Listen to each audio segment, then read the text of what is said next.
藤本剛さん、当時4歳。爆心地からおよそ 1.6 キロの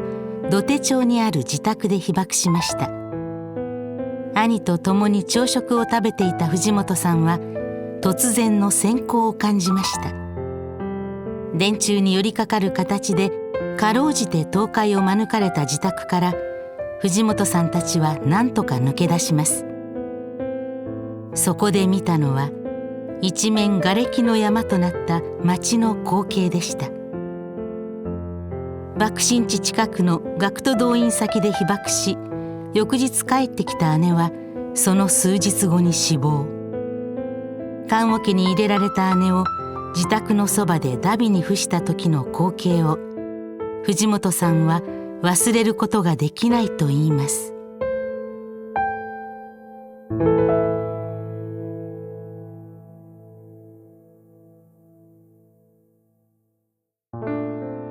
その日、市立第一高等女学校1年生だった姉の孝子さんをはじめ、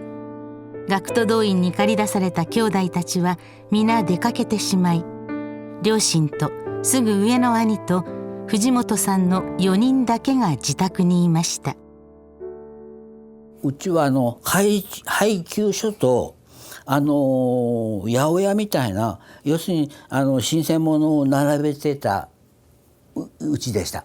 今思うんだけどものすごく私たちはねラッキーだった。その時だけたまたま8時15分にみんなが集まって私ご飯食べてた。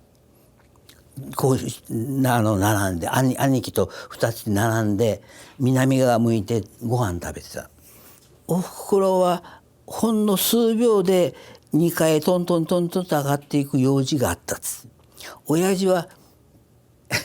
店に出る予定があった。たまたまそういう一つ部屋に集まった時に原爆に遭ってるんです。まずピカッと来て真っ暗になった。真っ暗になってお膳の上にピシッとしてこう「気をつけ!」の指をこうピシッと伸ばして立ってた。ふと兄貴と僕がお膳の上にお茶碗と箸持ってたんですよ。さなかだからご飯食べてる。それがお膳の上にピシッとして立ってるんです。はったらね遠くからね強し正しいどっかから聞こえてくるおふくろの声だったらね地下室落ちてた。親父とおふくろが地下室で言ってもね在田があるのがその階段めくると階段があるっていう。だから落ちるとしてもそんなに落差があるところへ落ちたんじゃないと思うんですけどね。まず僕ね釜を取った。釜をどけて板を1枚2枚取ったらもう手が出てきたからね。で地下室から親父とおふくろが上がってきて、で親父は「リアカーを出せリアカーを出せ」言うてね言ったんですけども、みんな壺で取るのにかリアカーなんか出せるもんね言うておふくろが言ういう中でやっととにかく上がってきて、私が一番最初に家から出て様子を見てるんですけども、格子窓がすり抜けられるのは僕と兄貴だけで、親父たちは出れないんです。もう全部が潰れてるから。で初めて外に出て見て初めて内型だけじゃないんだ言うて全部じゃ思うた。地震でぺしゃんこになってるぐらいの感じでなくなってた。木造だからみんな。私のうちは柳毛橋からトロトロっと落ちたこっちの角っこで立ってた電柱にうちがちょっとこう寄っかかってね、やっとこさ潰れずに済んどる。で電線がこっちはタラーンとしてる、その回こっちはピーンとして、だから電線でだから潰れるのを防いでくれてた。ものすごくラッキーだったんですよ。親父もおふくろも、そして僕も兄貴も、たまたまその部屋だけが潰れてないの。だからね、不思議でしたね。親戚のおじさんが2階の柱をこう持ってね、昔こうしてテントがチラチラチラチラって出てくるのテントで、それに火がついてた。でその火を濡れた雑巾でパチャンパチャンっつって叩いて消してた。でもう一つ奥の近所のお姉さんがこの辺怪我したんだろうね、血が出てね、真っ赤な、もうだから赤鬼みたいなよし真っ赤になってるいうお姉さんがいて、そしたらね、もう私のうちの蓮向かいっていうかなの角っこの電柱がうちの方に倒れてきて、その倒れた先っぽに誰かが下敷きになってた。そして柳橋からみんな通り道をちょうどその電信柱が塞いでるから、みんなそれ上を通るのたんびにね、下敷きになってる人が「いやー」言ってからねいう仲だった。親が格子窓の目で壊してもらわんとわしらが出へんけ、ちょっと頼んでこい言って言われて、こうやってだから僕と兄貴が警防団のおじさんに「ここの窓を壊してちょうだい、親父が出へんから」言って、親父が「お前たちとにかく早くお前たちはね逃げろ」言って、俺はしばらく当座のものを地下室へ入れて、当座のものをするからお前たち先に行け言って、おふくろと兄貴と僕3人がおふくろの手に引かれながら逃げるんです。そして僕たちは東伝平へ向けて逃げていきました。うちの前通って段原小学校に突き当たって左に曲がって電車道へ出たんです。だからね、電車道がね、一面道路にガラスの破片が飛び散ってて、それがね朝の太陽で光ってる。初めて見た綺麗な光景なんです。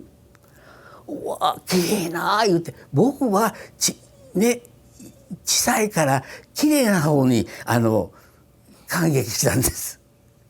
でそれでいて僕と兄貴は裸足です。それでずっと逃げたのに、僕は今当時ずっと思ってもね、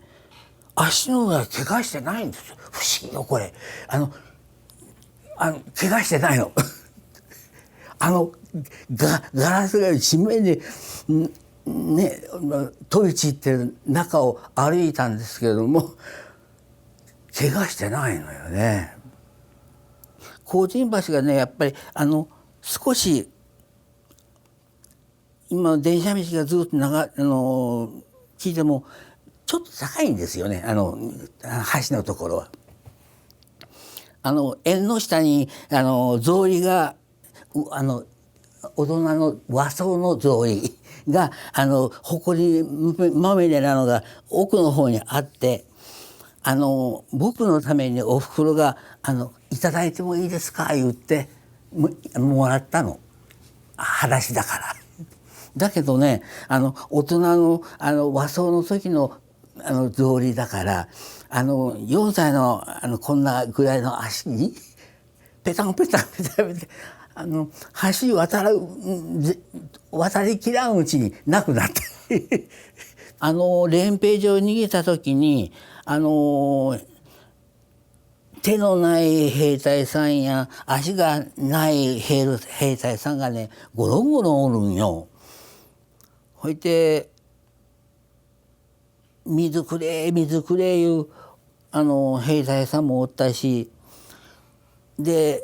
なんかだったらカンカンかな、なんかに水入れて持って行ってあげたらあげようとしたら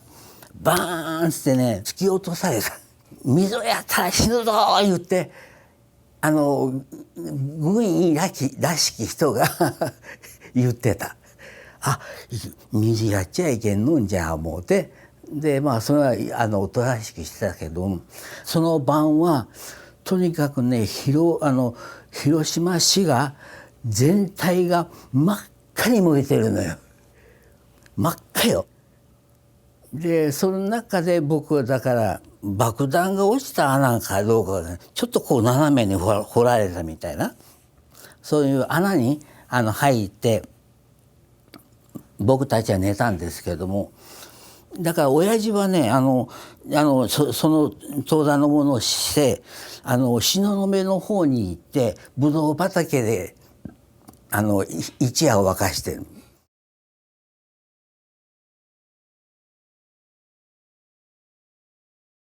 朝起きたら兄貴がゲロを吐いてた。ほいでこれでついてこの辺がねカピカピになってるんよ。ほいでその時ね近所の人が「藤坊さんここ落ちちゃった。お父さんなんかもうお家建てよっちゃったよ」言うて聞いて「ほうねほいじゃあうちらも帰らにいけんね」言うてお風呂と3人で帰った。だからそれがね10時か昼になる前だったと思います。で昼になった頃に一条に行ってた中学1年生の姉が帰ってきた。ほいで一言目が「お母さんごめんね下駄がないなったんじゃ」言ってね片一方はねなかった。霧の下駄をその日朝新しいのを履いて行ったのよ。そのことを「ごめんね」言うてからね「あんた下駄やなんかどうでもええよね」言うてからねおふくへ行って、で姉はどういうわけか姉はね右かな左かなこっち向いてこうだからこっちだなやけどしてました。ちょっとこれぐらいです。であまりひどくなかったんです。そこすぐ目の前に土屋病院があるけど辺で作業してたらしいんです。でそこで500何十名が一気に死んでるんです。金目が代を歌おうとか校歌を歌おうとか言ったらまだ早い言うて先生が言っちゃった言うてねずっとみんなを世話してたらしいんです。で姉が言うのにみんな死んじゃったけ私はどこに逃げていいかわからんけ帰ってきた言うて帰ってきた。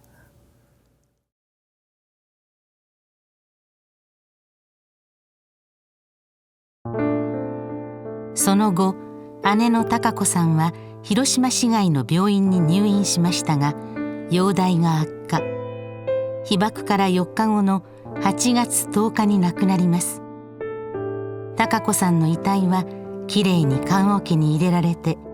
自宅で待つ家族のもとへ戻りました。で10日の日に棺桶に入った中で白い着物を着せてもらって、時ねみんな山と積んで死体を置いて火をつけて燃すのが普通だから薪を大きいたくさんもらって積んでもらって棺桶を乗せて模したという白い着物を着てね、あの時にはあんな葬式のにしてもらった死体はいないよ。最初ね火を模してねあったらね手が出てくるんよ、棺桶から。手が出てきて、そのうちね体がおーっとして大きそうになるようながあって、親父がそれをねトタン板でバサッとこうでの覚えてますね。10月11月になってからだろうと思うんですけど、学校から藤本孝子さんの遺骨ですって持ってこられたの。持ってこられた時にうちは帰ってきてうちで火葬したんですよってか言えば何のことはなかったのに、おふくろはねどうしてかわからんけど「はいご苦労様です」言ってからねその遺骨ねもらっちゃってるんですよ。分かっとるのにどうしてもろたん言って、いや一人じゃかわいそうだけど高子はみんなのことみんなの世話をずっとしたんじゃけして結局自分だけ助かって歩けたからうちまで帰ってきたんよ。じゃけ一緒に入れてあげりゃええ思うてからお母さん思うたんやね言ってうちの一緒に墓に入ってます。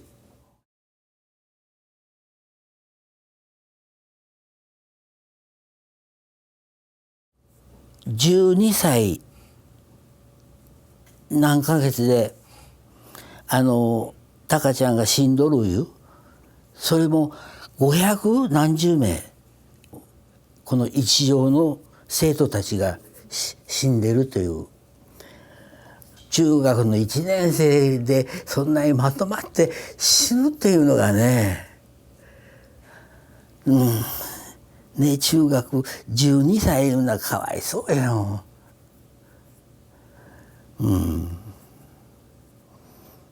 まあ僕はねラッキーだったよね。まず死ななかったこと、生かされたこと、そしてもうこのね日本が